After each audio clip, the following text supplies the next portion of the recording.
What is going on, everyone? Hope you're all doing well, and welcome to this weekend edition of the PC Port Report. Today we're going to be taking a look at Resident Evil 4, which recently put out a free demo that's called the Chainsaw Demo. It's available over on Steam, so it's just a small slice of what we can expect from the final product from Resident Evil 4, which is coming out in just a couple of weeks. I believe it's March 23rd. So things are looking really good. The port on this is actually looking pretty solid. I know it's just a demo right now, and the game isn't technically out yet, but everything that we're seeing here, performance-wise, graphics options with the port is all looking really, really solid. So if it can only get better from here, then I really don't have much to complain about at all when it comes to Resident Evil 4. So let's get into it.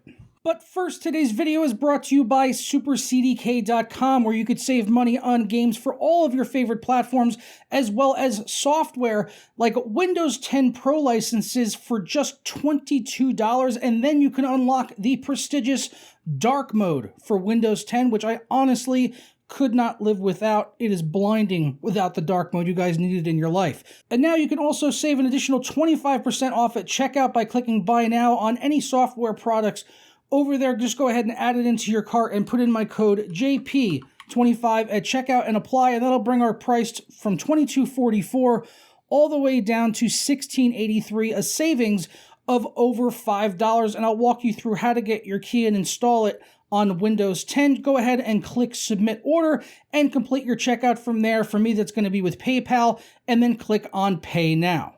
After completing the checkout, it'll bring you to your purchased order page, and it will update in a matter of seconds, or just go ahead and hit F5. Go ahead and do that one time. It came through literally immediately. I got the payment email that it had gone through and the delivery of the product exactly at the same time. Once you're done with that, go ahead and click on View Keys and Codes, and we'll get our code right here that we can go ahead and copy and paste in on Windows 10 by hitting the Start button and type in the word Activate. When you see that activation settings or see if Windows is activated, go ahead and click on that, and it'll bring up this right here, and click on Change Your Product Key or Unlock Windows 10. As I already have Windows 10, I obviously don't need to put in a new key, but just paste it in and then go ahead and click Next, and you are all done and set. For more information on SuperCDK.com as well as the coupon code, be sure to check out the links down in the description below. So it's Resident Evil 4. Everyone knows Resident Evil 4. It's been remade, remastered loads of times, but they've really been doing a great job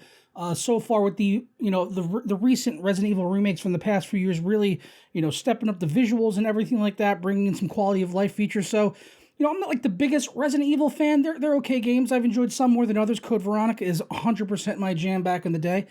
And Resident Evil 4 is definitely one of the more popular titles. So curious to get a look at the demo here, the Chainsaw demo, which is only about like 12, 13 minutes long. You can spend as much time as you want on it, walking around and stuff, but if you just play through it, it should take you less than about 15 minutes if you're really taking your time. So, but it gives, like I said, it gives us a good slice of what we can expect in terms of performance, visuals. This game does have ray tracing, which is pretty sweet, it has ray traced reflections, and a lot of graphics options. So let's get into it. Also, look at the bottom of the screen. A game from a Japanese developer, publisher, Capcom, where it actually has the correct button prompts for mouse and keyboard, something that seems very difficult a lot of the time for some reason when it comes to Japanese developers. I'm looking at you, Wo Long Fallen Dynasty, and your fucking bullshit PS5 button prompts, and even Xbox prompts. So nice that we have that at least. Getting into some of the other options here, we can see we've got under camera, we've got quite a few different options in here when it comes to camera speed for controllers, mice, all of that stuff, and everything feels really solid. In terms of the aiming, we've also got an FOV slider on here with a little preview window on the right that shows you exactly what it's going to look like, which is always appreciated. Like, that's awesome. Like, it doesn't have a value on it, but the fact that I can immediately see in this little image on the right side where the FOV is at, I don't really need it to be a number. This is awesome that they have this here, and I think newer games need to be having these types of dynamic graphics options where you can really see things affected in real time and how it's affecting the visuals of the game. We do also have HDR support. You can adjust the display area of the screen if you need to. You can also customize the HUD here a little bit, the colors and everything. Not like a ton of options when it comes to this, but still a pretty good amount. When it comes to graphics, we have got a ton of options. So we can see in here PC specifications. Yes, right now I'm still on my 9900K. I'm in the process of moving everything over on the 7950X rig Got a few new hard drives in there, so things are moving along smoothly with that, but 9900K was solid here, although it did see some limitations, I'm not going to lie. Under presets in here, we've got recommended, prioritize performance balance, prioritize graphics, ray tracing, and max settings. So just like with Wolong, again, we're seeing this graphics and performance like modes that are like straight off a console. Like, can't we just call it low, medium, high, ultra ray tracing, max? Whatever, it's not a big deal. At the end of the day, I appreciate that the max setting option is here and that it actually means max settings and literally turns everything up. As you can see, I'm playing at 4K. We've got high refresh rate as well as variable frame rate support, full screen. Oh God, why did I click that? That was a terrible idea. Borderless windowed, I'm just gonna leave it there. We've got a windowed mode too. I don't want it to mess with my recording any further. This one, I also appreciate the cinematic resolution. They have an option for 4K or full HD, which would be 1080p. But yeah, it's not a huge deal, but I don't think I've seen that in many games before, so I definitely appreciate it.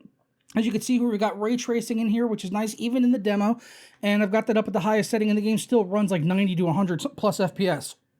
So really no complaints there. And again, we got this little preview window on the right side, which even has some areas highlighted to show us what this option is doing. So if you could switch it to off, it looks pretty terrible. And then going to normal and high, like there is not a huge difference between normal and high. Like you could see some differences a little bit in the transparency of it, but we have a descriptor up here of what the option is doing. You can visually see the difference there and decide if it's something worth putting on for you. We've also got FSR2 or FSR1 available in here. You can adjust the image quality if you want to have a resolution scale. Our render mode, we have normal or interlaced, depending on what you need to use, but most of you are probably running on normal. For anti-aliasing, we have FXAA with TAA off or just TAA, so I was using the highest available option. These are the highest max options for everything. Texture quality here, high, it goes, that's as high as it goes, but there are a few different variables apparently here for high, all the way up to 8 gigabytes, so that's as high as that one goes there. Anisotropic filtering here, which is just called texture filtering. Mesh quality we've got here as well. Let's scroll down. We've got shadow quality, shadow cache, contact shadows, ambient occlusion, which has the Fidelity FX CACAO. Don't ask me what that stands for. I forget. I think it's a contact adaptive contrast ambient occlusion or something. I don't fucking know. It's ambient occlusion, bro, and it looks better than the SSAO one, and you can see it in the preview. It's nice.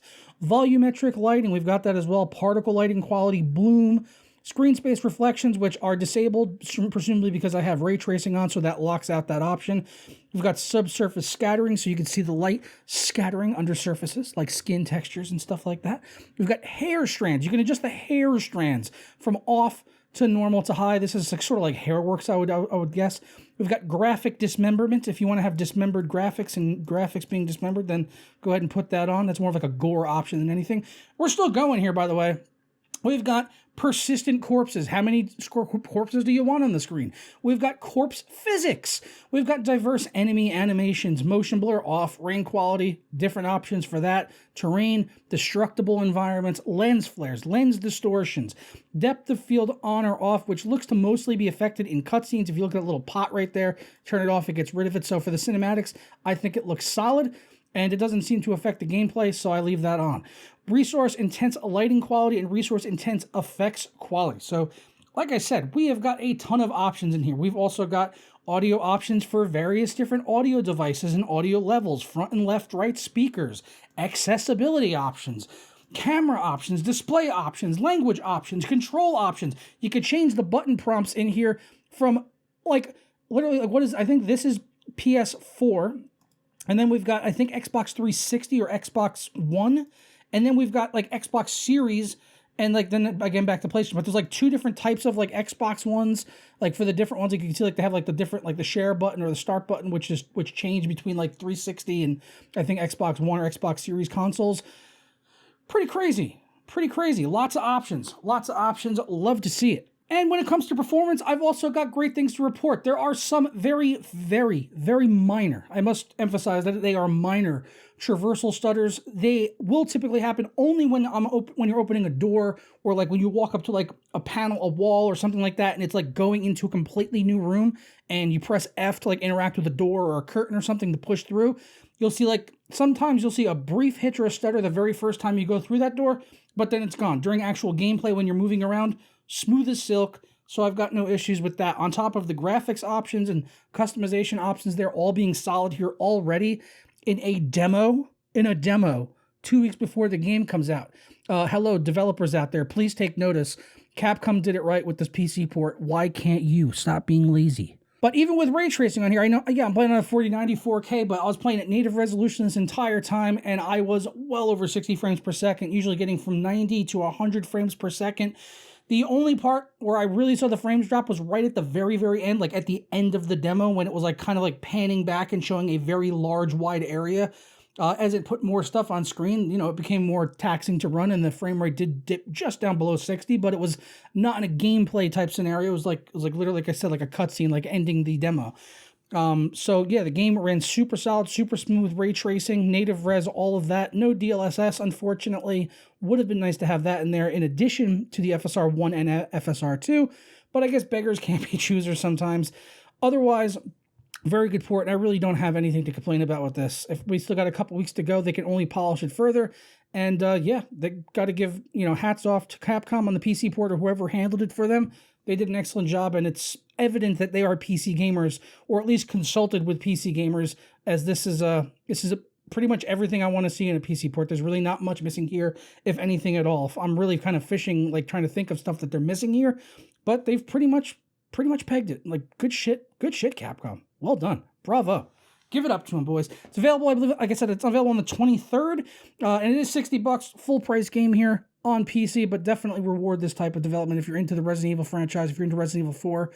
Show your support. Get this game, because the port quality is solid. But I'm going to go ahead and get out of here. Hope you guys all have a fantastic weekend, and I'll catch you tomorrow for another video. Peace.